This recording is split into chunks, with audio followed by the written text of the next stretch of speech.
غنائها يوم وفاة الأيتام في دار الأيتام بالمحمدية في الجزائر العاصمة. ها هي اليوم تخرج من الحدل وتعزي الشعب الجزائري وتطلب السماح منه. تابعونا.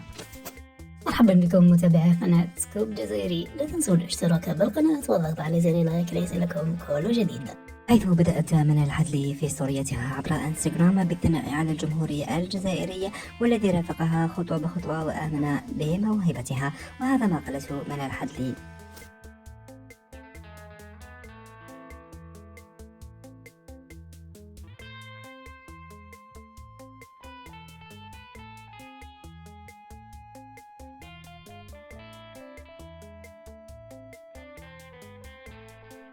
صرحت المغنية منال الحدلي في ستوريتها عبر انستغرام بأنها لما صعدت للغناء في الحفل ويوم وفاة الأيتام لم تكن تعلم بأي شيء حدث في الجزائر.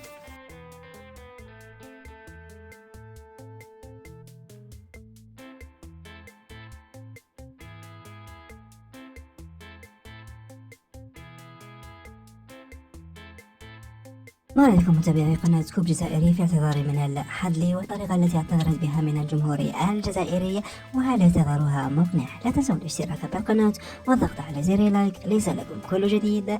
طاب مساءكم.